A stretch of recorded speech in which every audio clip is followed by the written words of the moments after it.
Only a few objects dating to the time of Naram Sin, but those that we do have also speak to this new emphasis on divinization, right? The idea that Naram Sin is now a god. This is a very interesting piece. It's called the Besekti bronze, and it's well, for one thing, you can't really see the size of it, but it's huge. It's life-size, and it's made out of copper, hollow cast copper, made in a very similar way to that copper head that we saw of this Akkadian king. Again, probably from the time of Naram Sin. This is why it's thought that that copper head dates to the time of Naram Sin and not to Sargon. It's naked, for one thing, and it's got this belt, as you can see here, coming off to the side. This is our nude belted hero, the same motif that we saw in the cylinder seals. Again, now being fleshed out in true Akkadian style, again with excellent attention to musculature, and not intact, unfortunately. But we do have this inscription, upon which we're told that this was a dedicatory object placed in a temple by Naram Sin, and not just Naram Sin, the god of Agade. And it's quite interesting in the sense that it also directly refers to the process of his divinization. Essentially, what Naram Sin says in this inscription is that over the course of his career, he defeated so many demons that the people of Agade actually begged him to deify himself as the city god, and then they proceeded to erect a temple to him, perhaps something like what we saw at Tel Brak. Again, probably didn't play out that way, but for the purpose of propaganda, which is what we're seeing in this period, certainly this is how Naram Sin is choosing to portray himself. Again, this is a life-size statue. It's massive. It weighs over 350 pounds. And it was so heavy, in fact, that it was dropped several times when it was looted from the museum in Iraq during the 2003 invasion. Actually, there were these series of where it was, and then you could actually follow the cracks on the floor from where people had tried to move it. It, like the Warka head, like the Warka vase, was recovered. In this case, it was actually covered in axle grease and then hidden in a sort of refuse pile under a whole bunch of sewage. So it did come back to the museum and is currently in Iraq. Perhaps the best known object dating to the reign of Naram Sin, and again, which speaks to this shift in ideology, is the stele of Naram Sin. And this stele has a very interesting history. It was looted as well, but not looted in 2003. It was actually looted in the 12th century BCE. As we'll see, we talked about Susa in depth and the sort of love-hate relationship that Susa has with Sumer in the south. In the 12th century, the Elamites actually invade Sumer and take a number of objects from cities in the south, from Ur, from Uruk, and from Sippar. And this stele originally was probably set up in Sippar to the sun god there, Shamash. It was looted in the 12th century and brought to Susa along with a whole bunch of other objects. In fact, the law codes of Hammurabi, we'll be seeing those later, those were also taken to Susa. So this was actually war booty that was taken by the Elamites from southern Mesopotamia. And so it's very interesting, right? This stele was set up in Sippar and then stolen almost 1,000 years later. So it had a very long lifespan in Sippar, and then it gets this new meaning as a war trophy in Susa. In fact, see if we can jump in here real quick. Well, we'll see it in a second, but there's an inscription on the side in Elamite talking about how this object was taken and the circumstances under which it was taken. So two inscriptions, one in Akkadian, which talks about it's Naram Sin's inscription. It's very fragmentary. And then the second one later from the 12th century BCE, in which the Elamites, sort of say, aha, now we have this object, and it takes on a completely different connotation in that context. So the original inscription the one that survives in fragmentary condition, the one from Naram Sin, describes Naram Sin's campaign against a mountain people in the Zagros. And again, the fact that this is a Mesopotamian king, an Akkadian king, talking about how he conquered people to the east. The fact is, right, when Elam takes this, again, it's pretty clear, right? It's sort of like, aha, you're going to set up a stele about conquering us? Well, guess what? Now it's ours, and, score one for us. The inscription, actually, this is another interesting name. The people, these mountain peoples are called the Lulubi. And it's great when you see this in France because you hear people talking about it. They're like, "C'est, regarde, les Lulubis."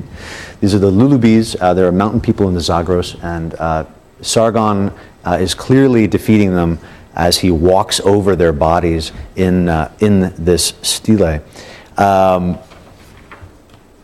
It's not exactly clear who would have had access to an object like this. Again, we believe it came from a temple in Sippar. It was probably only available to perhaps the ruling elite who would have access to the temples. But it's also possible that it was on public display and would have been seen by the public at large, and perhaps even people who were familiar with this region, Lulubis who are now under the control of the Akkadian Empire and would be reminded of this fact by seeing this stele. It actually later on inspires kings, as we'll see, to set up stele, right? We saw the stele in the north. This one is now in the south. Later kings will actually go and inscribe these sort of victory monuments on stones and mountainsides in the regions themselves. But what's interesting is we can see Naram Sin, the depiction of Naram Sin is quite different than what we've seen before. Right? Unlike Sargon, unlike these prior kings with their head bun in the back, now we've got a king who is wearing, he has horns. And these horns are horns of divinity. These are, this is something that we've seen as early as 2500 BCE. Horns in Mesopotamian art almost always depict a divine individual, a deity. And so very clearly here, Naram Sin is saying in text, not only am I God, I'm depicting myself as a god. And this is our first instance, and one of our only instances, of a Mesopotamian king being deified. The stele itself, you can get a sense of its size here, uses a number of different techniques to create a sense of reality and accuracy in the story. Our Lulubis, they wear hides. They're sort of these barbaric people from the countryside. They have these long pigtails, which clearly identify them as a foreign people, as a people who are being conquered by this massive Akkadian army, which is backing up Naram Sin, the largest character in the entire composition, as he makes his way to the front and to the center.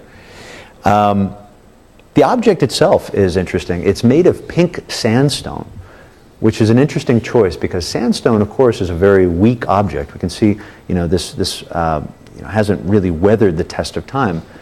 And whereas prior Akkadian kings used diorite for their monuments, the use of pink sandstone in this case, again, is another conscious choice by Naram Sin to use a stone that comes from the region that he conquered. So this pink sandstone comes actually from the Zagros. It's something that again would have been very clear to those seeing it, whether they are from the region or those at home, that this is an object coming from the place that was conquered and now being created and serving as the material in which this victory stele is being made. So it's a very pink, interesting stone. And again, the appropriation of natural resources of these lands that are on the periphery of the empire. So we see in this stele, again, a traditional Sumerian form being modified to express a new conception, a conception of a unified land under a charismatic king. And in many ways, again, this stele is a radical departure from earlier forms of narrative. Here's a close-up of this slide, which we can look at. Again, our Lulubis, suffering the arrows of Naram-Sin's bow as he makes his way to the top in the center. And again, his feet stepping on a pile of these bodies as his Akkadian troops follow him, coming up from the right. I'm sorry, up from the left, and the Lulubis fall off at the right. Here's that Elamite inscription, the later Elamite inscription that was put on in the 12th century. So in many ways, the stele highlights what Naram-Sin is trying to accomplish in Mesopotamia. This model of heroic kingship, which now is divine, and this shift from independent city-states to a unified empire, right? Figuring out the tension between those two things, but at the same time, right, preserving earlier links to tradition. Yeah. Why are there two suns? Why are there two suns? We'll get to that in a second. Yeah, because actually that's very interesting, and we'll see that in just one moment. And we'll talk about this mountain, which many people have actually said this. Again, this is perhaps a self-referential piece, right? That this shape is very similar to the shape of the stele itself, and this might be the piece of stone that Naram-Sin is now taking, clearly showing, right, again, that this is from the region. And we've seen this before, right? We've seen this in the Warka vase. We saw this self-referential quality in the sense that, well, it's not on this slide, but there are two vases that are the same shape, showing the use and function of the Warka vase.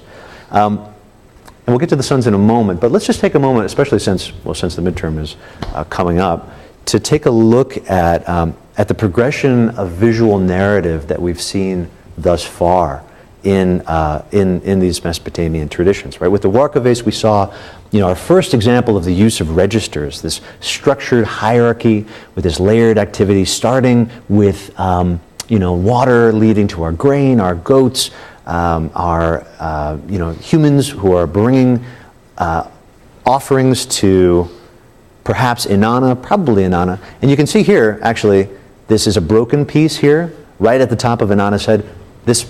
She probably had a horned headdress. Unfortunately, we're missing this piece, so we can't, really tell if this is Inanna herself. But if we did have that piece and she had a horned headdress, we would know for a fact she was a divinity, just like Naram-Sin is portraying himself as a divinity.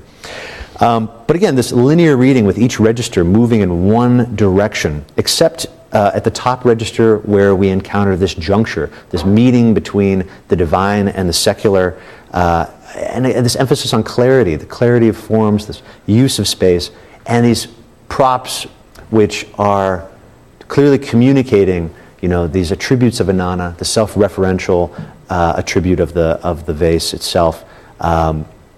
This changes a bit with the standard of Ur, right? Again, we see registers moving in a linear fashion, accumulating in a scene on the top, just like the Warka vase. But now we have two sides which tell us about this narrative, a war side and a peace side, a banquet scene and a scene of military conquest. Same use of size, right, with our end figure being larger than the associated people. In fact, so large that in each case, the artist is playing with the register process. The head is actually breaking the register. This person is so important that even in art, he doesn't need to be confined to the registers that everyone else is sort of bound by. Stele of the vultures, right? Stele of Eannatum at Lagash and the defeat of Umma. We looked at this closely. And again, registers showing the king leading warriors into battle, and progressively Eannatum through these registers makes his way again to the front and the center, larger than anyone else. But instead now of a banquet scene on the back, right, we have the scene of a god, probably Ningirsu, who is